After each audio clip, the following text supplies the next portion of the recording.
bagaimana cara memegang payudara? Kita lihat di sini cara memegang payudara. Biasanya kan kalau ibu ada yang pakai apa? Pakai biasanya gimana cara ibu-ibu pegang payudara itu? Teman-teman ada yang tahu biasanya? Biasanya menggunting kebanyakan. Bentuk C ya? Ya, biasanya menggunting ya, biasanya menggunting begini kan. Nah, biasanya menggunting. Nah, biasanya setelah kita membantu ibu, kita misalkan setelah melihat itu, terus kita bisa membantu nanti memperagakan cara menopang payudaranya. Biasanya pakai peraga breast model, kita bisa menyampaikan poin-poin kepada ibunya. Nah, kita juga nanti nunjukin sama ibu dengan menggunakan breast model tadi ya. Caranya adalah C, huruf C, 4 jari di bawah di bawah bagian bawah payudara dan atas. Jadi huruf C seperti ini. Satu jari menyangga di sini dan di bawahnya. Nanti kita akan praktek sama ada satu ibu yang sudah saya sewa dari sini, nanti dibayar katanya untuk praktek konseling. Nah, kemudian ini yang salah. Ini tidak terlalu dekat dan tidak terlalu jauh. Kenapa? Karena ada saluran ASI-nya di sekitar sini yang biasanya kita pakai patokan. Pakai patokan itu biasanya dua atas, dua bawah. Dua ini adalah 2 jari, ini sekitar 2-3 cm. Karena kan payudara areola setiap ibu itu ada yang tidak sama ya. Ada yang kecil areolanya, ada yang lebar. Sehingga kita biasa patokannya 2 jari, 2 atas, 2 jari bawah untuk huruf C. Jadi sekitar 2-3 cm atas bawah. Kemudian letakkan seperti ini. Nah ini, kalau terlalu dekat, bayi akan sulit melekat. Kalau terlalu jauh juga biasanya kurang nyaman juga untuk memasukkan payudara ke dalam mulut bayi. Nah, kemudian ibu sebaiknya tidak mencondongkan tubuhnya terlalu ke depan untuk memasukkan puting ke dalam payudara, ke dalam bayi. Jadi tidak mencondongkan seperti ini atau juga terlalu menunduk ya, tidak terlalu menunduk atau mendorong puting ke dalam mulut bayi. Yang diperlukan adalah bayinya dibawa mendekat ke arah tubuh ibu. Jadi bukan ibunya yang mencondong ke arah tubuh bayi. Kenapa? Karena biasanya nanti pelekatannya menjadi kurang tepat juga gitu, pelekatannya menjadi kurang baik. Nah, kemudian tadi ya, yang perlu kita hindari, memegang terlalu dekat dengan areola atau puting. Kemudian menjepit, yang seperti tadi kakak-kakak bilang, ada yang kakak bilang, kemudian juga menggenggam dengan genggaman gunting dan mendorong ke arah bayi. Ini yang perlu kita hindari. Karena biasanya ini akan mempersulit bayi untuk memasukkan cukup payudara ke dalam mulutnya. Selain juga biasanya dapat menghalangi aliran ASI. Nah, itu adalah posisi yang baik, ini yang posisi tidak baik. Oke, kita lanjut. Ini bagaimana cara memasukkan payudara ke dalam mulut bayi. Nah, kenapa tadi hidung berhadapan dengan puting? Supaya diharapkan pada saat dia membuka mulut, dia akan memasukkan payudaranya dari arah bawah.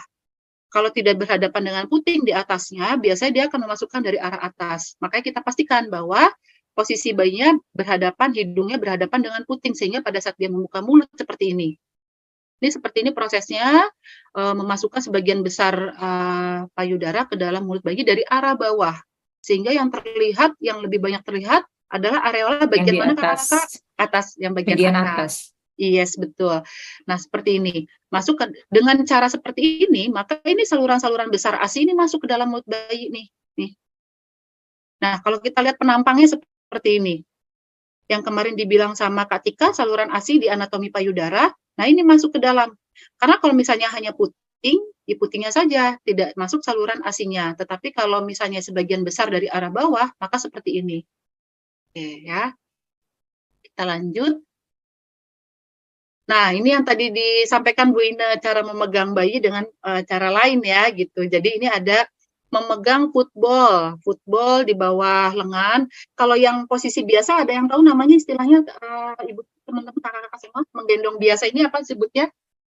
Cradle.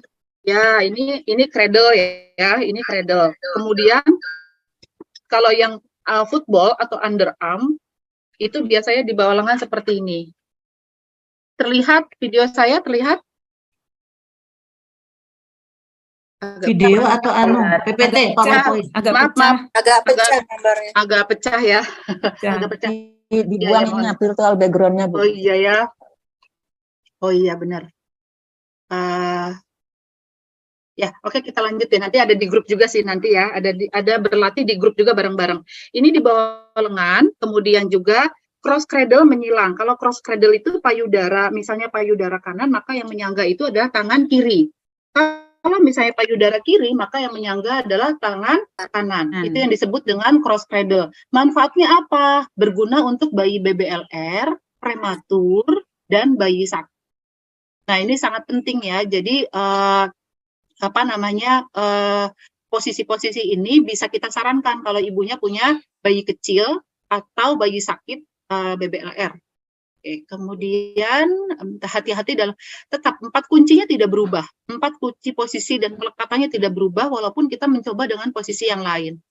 Kemudian ada posisi double football. Kalau yang tadi football itu untuk satu bayi ya. Tapi kalau misalnya ada ibu bayi kembar, dia pengen dua-duanya di bawah lengan, maka seperti ini posisinya. Double football, kepalanya di bawah payudara dan kakinya di belakang. Dengan tetap berprinsip pada 4 kunci posisi dan pelekatan. Tidak berubah 4 kunci posisi dan pelekatannya. Kemudian kalau mau di depan kakinya, ini juga bisa disebut dengan crisscross hold. Jadi kepala bayinya di depan, kemudian masuk kakinya di depan, tidak di belakang.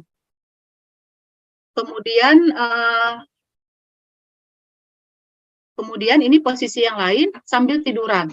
Nah, ini rebahan menyamping atau slide lying yang biasa lazimnya posisi tiduran, dan ini adalah biological nurturing. Nah, ini adalah posisi yang beberapa ibu ada yang berani mencoba, ada juga yang perlu pendampingan. Karena takut-takut ya, padahal bisa. Yang penting biasanya kita pastikan aman lingkungannya, seperti bantal yang menyangga dan yang lain-lainnya. Gitu. Ya, kalau rebahan atau menyamping ini biasanya untuk manfaatnya kapan? Pada saat ibunya lelah atau pengen tidur, gitu. Kemudian sehingga kan nggak mungkin ya kalau malam menyusuinya tetap posisi duduk, walaupun pernah nih ada klien yang posisinya tetap duduk karena nggak berani tiduran. Nah, kita di sini sebagai konselor membantu beberapa posisi pilihan, sehingga kalau malam dia tetap bisa menyusui sambil tiduran. Kemudian juga ibu yang mengalami nyeri setelah melahirkan atau operasi sesar dan berbaring miring untuk menyusui lebih nyaman. Kemudian ini yang biological nurturing juga sama. Ini biasanya untuk beberapa macam kondisi payudara, seperti payudara yang terlalu kecil, terlalu besar gitu. Kemudian bayi yang ibunya yang kelelahan atau yang produksi ASI-nya banyak, oversupply, maka posisi biological nurturing ini bisa membantu.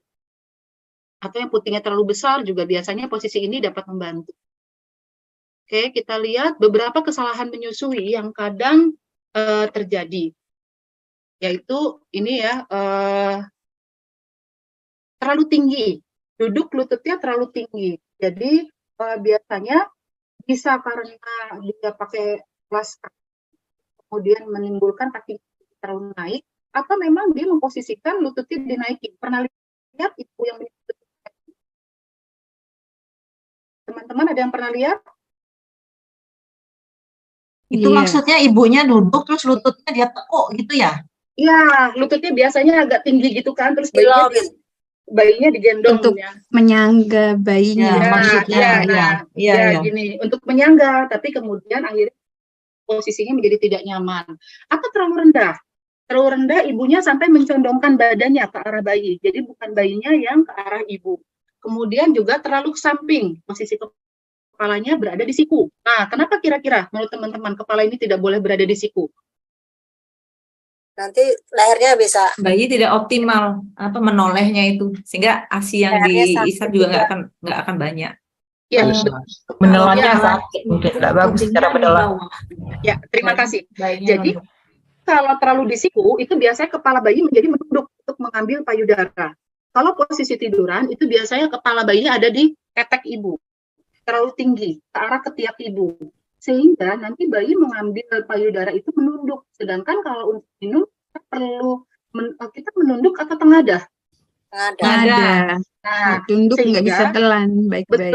Betul. Sehingga itu juga yang kadang-kadang menyebabkan ibunya banyak yang menjepit payudara ibunya seperti ini, karena biasanya takut apa ke hidung bayi? Takut apa biasanya? Bayinya takut nggak bisa napas. Ternyata yang nggak bisa napas itu pada posisi bayi terlalu tinggi. Bisa diperhatikan deh. kalau ibu yang sampai jepit-jepit hidung itu biasanya posisi bayinya terlalu ke arah siku, atau kalau tiduran itu ke arah ketiak. Nah, kemudian memegang atau menyanggah pantat bayi. Nah, ini yang tadi dibilang. Kalau misalnya menyanggah atau menyanggah pantat bayi, biasanya nyundul kepala bayinya jadi ke atas. Nah, itu juga jadi bayinya terlalu ke siku atau terlalu naik sehingga menunduk pada saat dia menyusu. Kemudian pegangan gunting, sudah pasti tadi ya, pegangan gunting kita hindari karena ini dapat menghambat saluran ASI. Saat kita konseling kita bisa bilang kenapa nggak boleh begini, itu karena ada saluran ASI yang terhambat. Jadi tidak semata-mata ibu jangan pegangan gunting ya, tapi kita jelaskan alasannya apa. Kemudian menjepit puting juga sama, menjepit puting seperti ini. Menjepit puting kan tujuannya supaya mudah masuk.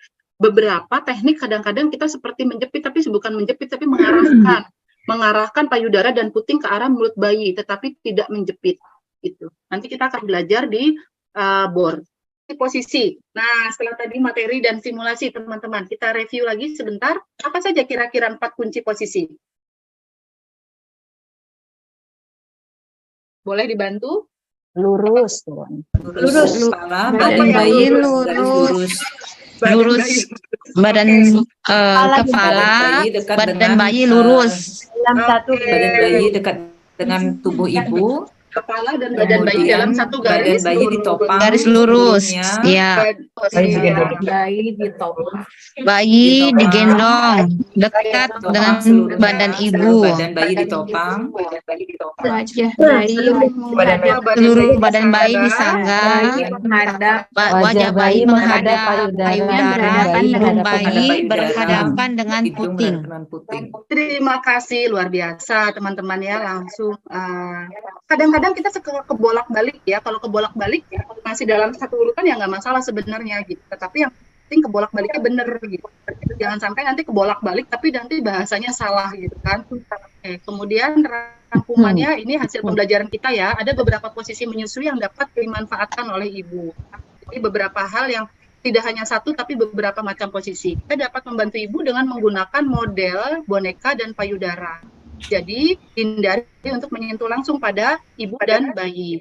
Kemudian penting sekali untuk mengetahui posisi dan pelekatan bayi dan proses menyusui sehingga bayi dapat menyusui efektif dan mendapatkan seluruh kebutuhan bayi.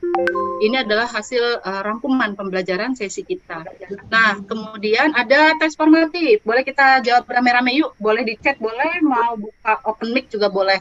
Nomor 1, kira-kira apa jawabannya? Nomor 1. Mati pada ini adalah Hal-hal yang perlu diamati. Nah, ini kemarin yang disampaikan sama Kak Ninis. Apa yang bisa diamati kira-kira? si umum Ya. Sepakat semua? Sepakat semua?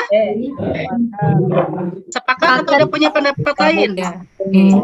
Ya. Jadi hal-hal yang perlu diamati pada proses penilaian menyusui adalah kondisi ibu dan bayi, kondisi payudara, posisi bayi, pelekatan bayi, dan proses menyusui. Yes, sepakat ya. Nomor 2, di bawah ini yang merupakan tanda menyusui efektif.